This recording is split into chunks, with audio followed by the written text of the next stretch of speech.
Of course, you know globalization has played a major role with the environment, for both good and bad. For example, as part of NAFTA, Mexico had to improve their air quality, which made a substantial improvement for their people.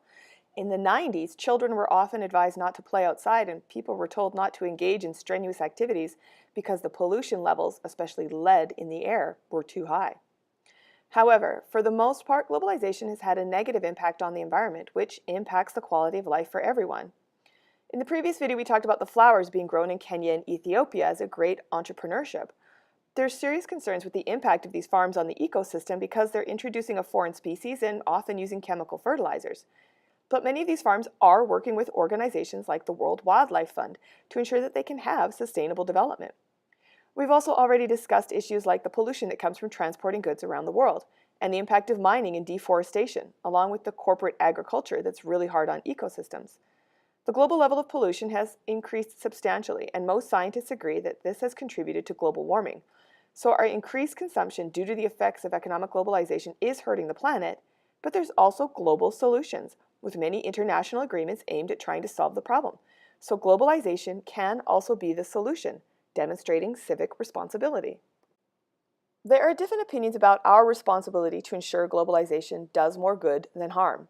The Pope has spoken out against the negative impacts of globalization. Have you ever heard of the 7 deadly sins? Pride, envy, gluttony, lust, anger, greed, sloth? According to the Catholic Church, these are things that can send you to hell.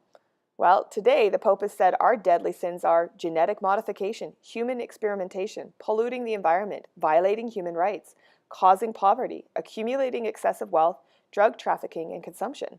In other words, he's saying that our ideas of progress can be spiritually dangerous. Well, what's your opinion? Do you feel we have the responsibility to consider the implications of our purchases and how our consumerism is or isn't contributing to the improved quality of life for people around the world? Or do you feel that the money you have is yours? You don't have an obligation to others in how you spend your money? We all have our own opinion. The fact of the matter is, we have a right to that opinion.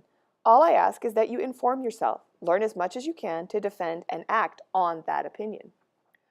While there are many things you can do to reduce the negative impacts of globalization, one act that you can take as an individual is through consumer activism, making informed decisions when you purchase products and using your purchases to influence corporations.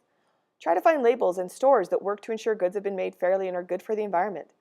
Another way is through buying local products, which not only supports jobs in our area, but it also reduces the carbon footprint on the things that you buy because it didn't have to be transported from somewhere far away. Also, fruits and vegetables purchased locally are believed to be more nutritious for you because, well, they haven't been dead for as long. So maybe check out your local farmer's market during the summer to get your food. But pay attention to where the food actually came from. I once bought a green pepper from a farmer's market, not realizing it had come from South America. There's many groups around the world that are joining together to take action. Some groups are working to improve the quality of life for everyone around the world, are labeled as Anti-Globalization Movements. But that name is misleading because they know they can't stop globalization. It's really that they want greater democracy, transparency, workers' rights, and protection for the environment. They're usually grassroots movements, which means they've been organized by local people instead of by a powerful NGO, and will organize protests against major organizations like the WTO, G7, or World Bank. The governments of developed nations are also taking local action.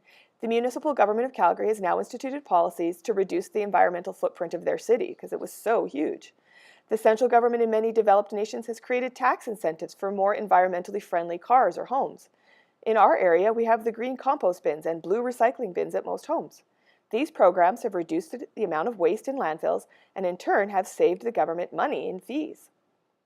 And companies have realized that it's in their best interest to take a closer look at how to balance the needs of their workers, the environment, and their shareholders. Most large companies have corporate social responsibility departments that look at the ways the company can be more environmentally friendly and worker friendly.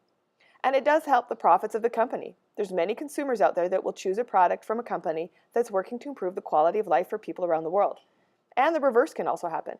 Many companies have faced the wrath of consumers who boycott their products because it's been discovered the company is polluting the environment or using sweatshops. You can influence your government. That's the whole point of living in a democracy. Find information to understand the economic, social, and political platforms of various political parties and vote for them in upcoming elections. Write letters, join a lobby group or an NGO like World Vision, Amnesty International, or Greenpeace. Just don't be apathetic. Let your voice be heard. Never doubt that a small group of thoughtful, committed citizens can change the world. Indeed, it's the only thing that ever has.